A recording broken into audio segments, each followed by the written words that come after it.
Tangan lumpuh tidak menyurutkan semangat tukang las asal Karangasem, Bali untuk terus berkarya. Ya, demi menghidupi keluarganya, ia membuat sebuah robot tangan dari bahan rongsokan yang dia kumpulkan dari bengkel lasnya.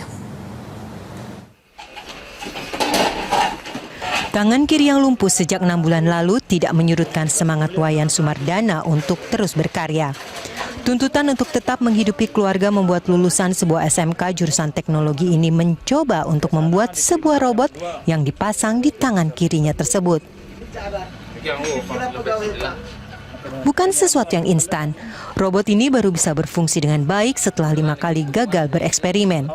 Akhirnya robot ciptaannya ini dapat membantunya berkarya sejak 4 bulan lalu. Untuk menggerakkan robot tangan ini, Wayan Sumardana menempelkan chip di kepala. Chip ini berfungsi untuk menangkap sensor perintah yang dikendalikan oleh pikirannya untuk bekerja. Bahan pembuatan robot diambilnya dari barang-barang bekas yang ada di bengkel las miliknya di Desa Nyuh Teba, Kabupaten Karangasem, Bali. Untuk membeli chips yang dipasangkan di kepalanya, ayah 3 orang anak ini harus membelinya dengan harga 4,5 juta rupiah. Chip ini ia beli secara online di sebuah situs penjualan. Karena saya sakit, makanya saya punya ide untuk buat alat ini gitu. Dulu kan pakai tali kan, gigi saya hilang 1. Nah, semenjak itu saya pikir-pikir, oh lebih baik pakai tangan besi aja kan gitu. Kalau yang menginspirasi buatnya ini? Menginspirasi? Kalau menginspirasi, dulu kan saya udah pernah punya robot pekerja. Kan saya punya 3 tenaga, masing-masing orang tuh punya 1 asisten elektroda yang nempel ke kepala saya. Itu fungsinya untuk gitu, udah ngambil sinyal kecil-kecil gitu. Kalau dites pakai alat apapun jarang ketemu. Sulit nyari gini alatnya gitu. Dari sana dimasukin ke sini, ke depan ini. Dari depan ini kan diperbesar lagi sinyalnya, itu diperbesar, dibawa ke microcontroller di sini gitu, di belakang, dibawa ke belakang. Setelah di belakang ditransfer, umpamanya kan saya mau menggerakkan ini kan, yang ke sini dia ditransfer gitu. Semuanya sebenarnya aktif dia, tapi tergantung keperluan gitu. Makanya kalau enggak dia aktif terus tangan saya gini. Makanya dia kadang-kadang ya kalau di dinamo gini kan dikonsletin dia diam. Magnet, semua magnet aktif kan, diam deh gitu. Ngunci, tapi di waktu ngunci itu ini dia ngabisin baterai banyak. Memang dulu kan sebelum punya tangan besi tidak bisa bekerja. Sekarang kan tidak bisa bekerja. Biarpun sedikit dapat hasil kan, yang penting ada hasilnya gitu. Iya. Ya cukup, tapi kan ya cukupin aja gitu. Pasca keahliannya ini mencuat di media, banyak donatur yang menawarkan agar robot ciptaannya ini dikomersilkan. Namun, tawaran ini dengan halus ditolaknya. Bagi Sumardana, ia akan menerima bantuan dari para donatur apabila robot ciptaannya ini digunakan untuk membantu sesamanya yang juga mengalami kelumpuhan seperti dirinya. Kontributor Mansi Singko, Berita 1, Bali. Salah seorang pelaku penyerangan polisi di Kampung Berlan, Jakarta Timur yang menewaskan Bribka Taufik dan informannya disergap petugas kepolisian resort Jakarta Pusat di kawasan Tanah Tinggi, Johar Baru, Jakarta Pusat. Pelaku yang bersembunyi di rumah orang tuanya melakukan perlawanan dengan senjata api. Upaya melumpuhkan Riko, salah satu pelaku penyerang, berujung dengan baku tembak di Jalan Tanah Tinggi 1, Johar Baru, Jakarta Pusat. Dalam upaya penangkapan, polisi tak menyangka jika Riko membekali diri dengan senjata api. Riko diduga kuat merupakan seorang bandar narkoba yang paling diburu polisi. Sebelumnya istri Riko juga pernah ditangkap polisi dengan kasus serupa. Saya minta Riko supaya menyerahkan diri kepada aparat kepolisian. Atas nama Riko diminta keluar dan menyerahkan diri kepada masyarakat. Anda akan kami lindungi, ya. Dimohon keluar secara berhati-hati. Dan saya minta. Ya pemirsa, Menteri Koordinator Maritim dan Sumber Daya Rizal Ramli menyoroti adanya permainan pedagang beras besar dalam menentukan harga beras di pasaran. Menurutnya hal itu tidak terlepas dari kesalahan intervensi Perum Bulog ketika menggelar operasi pasar atau OP. Peningkatan jumlah penduduk miskin di Indonesia salah satunya dipicu karena harga pangan yang mahal. Meskipun harga bahan bakar minyak mengalami penurunan, namun harga beras masih cukup tinggi. Menteri Koordinator Maritim dan Sumber Daya Rizal Ramli mengatakan operasi pasar beras yang selama ini dilakukan Bulog banyak yang tidak tepat sasaran. Operasi pasar beras tidak seharusnya menyasar pedagang besar, melainkan pada pedagang-pedagang menengah sehingga bisa langsung berdampak pada stabilnya harga. Saat beras murah digelontorkan ke pedagang besar, hal tersebut tidak efektif mengubah harga karena beras akan dijual kembali pada pedagang menengah. Intervensi beras lakukan kepada pedagang-pedagang menengah justru, sehingga lebih kompetitif. Jangan diberikan misalnya sama pedagang besar di Cipinang, ya nanti mereka cincai-cincai aja, mereka tentuin harganya sendiri gitu.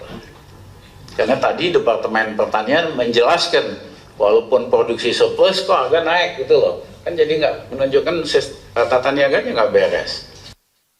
Sebelumnya, Kepala Kajian Kemiskinan dan Perlindungan Sosial EPM FEUI, Teguh Dartanto, mengungkapkan harga beras di Indonesia 30 hingga 50% lebih mahal dibandingkan beras Thailand dan Vietnam. Penyebabnya karena pemerintah tidak punya data valid stok beras. Perum Bulog pun yang selama ini bertugas menyimpan cadangan beras dianggap kurang mengetahui persis stok beras pada gudangnya di daerah. Tim Liputan, Berita 1, Jakarta. Penyidik Reskrimun Polda Metro Jaya akan ekspos kasus Mirna ke Kejaksaan hari Selasa yang akan datang. Hal ini dilakukan untuk memastikan berkas dan alat bukti lengkap untuk disidangkan. Hal ini disampaikan oleh Dirkrimun Polda Metro Jaya, Krisna Murti, terkait perkembangan kasus meninggalnya Mirna. Krisna menambahkan ekspos ini penting dilakukan meski belum ada tersangka. Penyidik telah memeriksa sejumlah saksi mulai dari Jessica dan Hani yang merupakan teman Mirna minum kopi saat kejadian, pihak Cafe Olivier hingga pihak keluarga. Penyidik juga memeriksa sejumlah ahli, diantaranya ahli pidana dan psikologi forensik untuk mendalami kasus ini. Polisi mengaku tidak mau buru-buru untuk menetapkan tersangka. Ekspos itu untuk koordinasi, jangan sampai ketika kami menetapkan tersangka, kemudian mereka bilang nggak pas ini. Itu kan biasa dilakukan oleh penyidik dengan JPU, karena nanti berkas kami itu yang menyajikan di peradilan kan JPU. Maka kami ekspos, koordinasi ekspos seperti ini, kekurangannya apa, cukup nggak. Kalau mereka nyatakan cukup, kalau mereka nyatakan kurang, kami dalami lagi. Nggak bisa penyidik berdiri sendiri sok-sokan nggak. Pemirsa, untuk mengetahui informasi selengkapnya kita segera bergabung dengan reporter Yui Lianawan dan juru kamera Bobby Tobing dari Johar Baru, Jakarta Pusat. Ya, Yui, bisa Anda gambarkan seperti apa kondisi terkini terkait dengan penyergapan pelaku bernama Riko yang merupakan salah satu pelaku penyerangan polisi di Berlan, Jakarta Timur? Iya, Dora dan juga pemirsa, selamat malam. Dari pantauan kami di kawasan Tanah Tinggi, Johar Baru, Jakarta Pusat, di mana tempat saya berdiri ini adalah di depan rumah dari mertua Riko, di mana tadi beberapa jam yang lalu sempat terjadi baku tembak antara petugas dengan Riko yang berusaha untuk mengeluarkan Riko dari rumah agar Riko menyerahkan diri. Dan Riko ini adalah salah satu tersangka yang memang menjadi daftar pencarian orang dari petugas kepolisian yang akhirnya tewas dalam baku tembak tadi, dan juga untuk jenazah sendiri juga sudah dibawa ke Rumah Sakit Keramat Jati. Dan saat ini kondisi dari tempat ini memang pihak keluarga memang berusaha untuk bisa masuk ke rumah untuk mengambil barang-barang yang bisa mereka gunakan. Di antaranya adalah mertua dan juga kakak ipar dari Riko. Dan kemudian juga tadi pada saat baku tembak, Dora, memang terjadi sekitar 1 jaman, dan bukan hanya baku tembak namun juga ada pelemparan gas air mata, dan kemudian juga tadi warga juga dihimbau untuk menjaga jarak untuk radius 150 meter, dan memang sebelumnya memang sudah ada peringatan untuk Riko menyerahkan diri, namun hal itu tidak kunjung dilakukannya dan akhirnya Riko tertembak. Dan juga tadi pada Keterangan yang disampaikan oleh Kombes Pol Eko Danianto, Direktur Narkoba dari Polda Metro Jaya, menyatakan bahwa memang ada tadi senjata yang diamankan petugas, yakni tercatat adalah milik dari Ibtu Haryadi Prabowo yang juga tewas dalam pembacokan di kawasan Berlan pada pekan lalu. Dora. Yuwil, selain Riko yang sudah tertembak oleh pihak kepolisian, apakah Anda memiliki informasi terkait dengan penangkapan pelaku lainnya? Iya, Dora, tercatat ada 12 pelaku yang dicatat oleh petugas dalam kasus pengeroyokan di kawasan Berlan beberapa pekan lalu. Dan 12 diantaranya adalah termasuk Riko dan juga Adi Badak. Dan untuk 10 orang lainnya memang masih dalam pencarian petugas dari malam hari ini dan sampai seterusnya, sampai memang petugas benar-benar melumpuhkan dari 10 orang tersebut. Dan di mana Riko ini juga tercatat, Dora, dalam jaringan narkoba dengan Mami Yola di kawasan Berlan tersebut. Dan memang dari pengeroyokan di kawasan Berlan di Slamet Riyadi 4 ini, Inspektur 1 Haryadi Prabowo juga yang tadinya memang memimpin penyergapan mengalami luka bacok. Dan tentunya ke depannya ini memang tidak bisa di stop dalam pencarian, namun petugas masih terus melakukan penyergapan dan juga pencarian terhadap 10 orang lainnya, dan di mana dari Adi Badak sendiri juga masih dalam proses pencarian dan 10 orang lainnya masih dalam proses pencarian petugas untuk benar-benar mengungkap kasus ini. Dora. Ya baik, terima kasih Yuwil atas laporan Anda. Pemirsa, demikian laporan langsung reporter Yuwil Yanawan dan juru kamera Bobby Tobing langsung dari Johar Baru, Jakarta Pusat.